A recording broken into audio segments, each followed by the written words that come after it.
हजरात के लिए ये वीडियो बहुत ही अहम है क्योंकि वो अक्सर कंप्यूटर पर लैपटॉप पर काम करते हैं और यकीनन वो एक्सेल का ज़रूर इस्तेमाल करते हैं। और एक्सेल के अंदर एक ऐसा फार्मूला जो एक्सेल का खुद अपना नहीं है, चाहे आप वो वर्जन जो मर्ज़ी इस्तेमाल कर लें, 2003 से लेकर 7 है, 10 है, 13, 16, 19, 21, 24, 365, अगर ऑफिस 2024 या 365 जो इस वक्त लेटेस्ट वर्जन चल रहे हैं, अगर आप वो भी यूज़ कर लें तो उनके अंदर भी आपको फार्मूला नहीं मिलेगा, यानी आपको रकम लिखते हैं और खुद ब खुद वो लफ्ज़ों के अंदर कन्वर्ट हो जाए। आइए मैं आपको प्रैक्टिकल करके दिखाता हूँ। मैं इस वक्त जो ऑफिस यूज़ कर रहा हूँ वो लेटेस्ट और हाईएस्ट क्वालिटी का ऑफिस है, यानी कि ऑफिस 365 माइक्रोसॉफ्ट 365 की एप्स एंटरप्राइज वर्जन यूज़ कर रहा हूँ, लेकिन इसके अंदर भी ये फार्मूला मौजूद नहीं है। फॉर एग्जांपल हमने कोई अमाउंट लिखी 8540।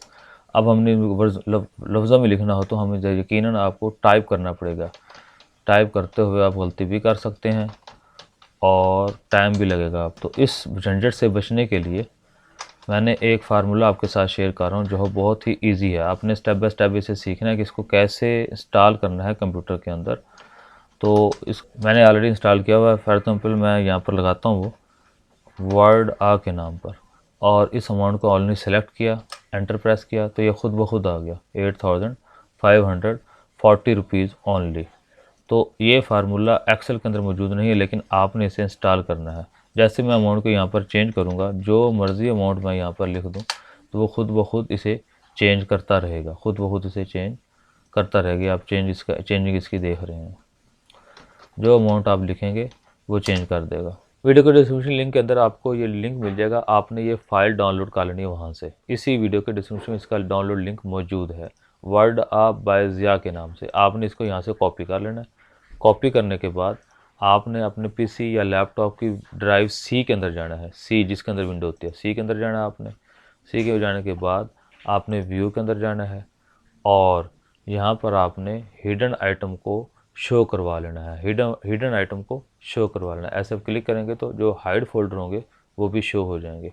आपने यूज़र के अंदर जाना है और जो आपका जिस नाम से आपने विंडो इंस्टॉल की है, विंडो इंस्टॉल करते वक्त आपने जो नेम दिया है उस नेम के फ़ोल्डर को आपने डबल क्लिक करना है। ऐप डाटा पे जाना है, रोमिंग पे जाना है।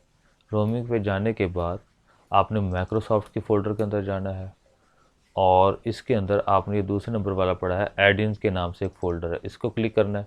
यहाँ पर आपने राइट क्लिक करके इसे पेस्ट कर देना है, क्योंकि मेरा ऑलरेडी यहाँ पर पड़ा हुआ है तो ये रिप्लेस हो जाएगा उसके साथ। इसके बाद आपने अपना एक्सेल खोल लेना है, फाइल के अंदर जाना है आपने और ऑप्शन के अंदर जाना है। ऑप्शन के बाद आपने यहाँ पर एक टैब देख रहे हैं एड इन के नाम से, इसको क्लिक करना है आपने। इसको क्लिक करने के बाद यहाँ पर आपने गो के बटन पे जाना है। यहाँ पर गो के बटन पे, गो के बटन में जाने के बाद यहाँ पर आप देख रहे हैं उस जिस नाम से मैंने आपको फाइल दी थी वो आपने तलाश करनी है, वो है वर्ड आ बाय ज़िया। ये यहाँ पर अनटिक होगा तो आपने इसे टिक कर देना और ओके कर देना है। बस उसके बाद जो भी आप यहाँ पर लिखेंगे तो ये अमाउंट खुद ब खुद चेंज होती रहेगी। ये इस फार्मूले का फ़ायदा, टाइम भी बच जाएगा और अमाउंट भी खुद ब खुद चेंज होती रहेगी। जितनी भी आपके साथ मैं शीट शेयर कर रहा हूँ उनके अंदर यकीनन ये फार्मूला काम नहीं कर रहा होगा, क्योंकि आपने इस फाइल को इंस्टॉल नहीं किया। तो मैंने स्टेप बाय स्टेप आपको पूरा कंप्लीट मेथड बताया कि इस फाइल को आपने कैसे इंस्टॉल करना है। तो जो मैं आपके साथ शीट से शेयर कर रहा हूँ तो वहाँ पर जो अमाउंट लिखेंगे वो फार्मूला ऑटोमेटिकली काम करना शुरू हो जाएगा, वगरना वहाँ पर एरर आ जाएगा और वो फार्मूला काम नहीं करेगा। आपको हाथ से टाइप करना पड़ेगा वर्ड्स के अंदर। इससे आपका वक्त भी बचेगा इस फार्मूले के ज़रिए से और आपका काम और भी ज़्यादा आसान होगा। मैं हूं ज़िया मुस्तफ़ा, आप देख रहे हैं एम्प्लॉयज़ कॉर्नर ज़िया यूट्यूब चैनल। अगर वीडियो पसंद आए तो उसे लाइक और शेयर ज़रूर कीजिए ताकि तमाम एम्प्लॉयज़ का फ़ायदा हो सके, और मेरे चैनल को भी सब्सक्राइब कीजिए और बेल आइकॉन भी प्रेस कर दीजिए ताकि हर नई आने वाली वीडियो आप तक बर वक्त मिल सके। नेक्स्ट वीडियो तक इजाज़त दीजिए। अल्लाह हाफिज़।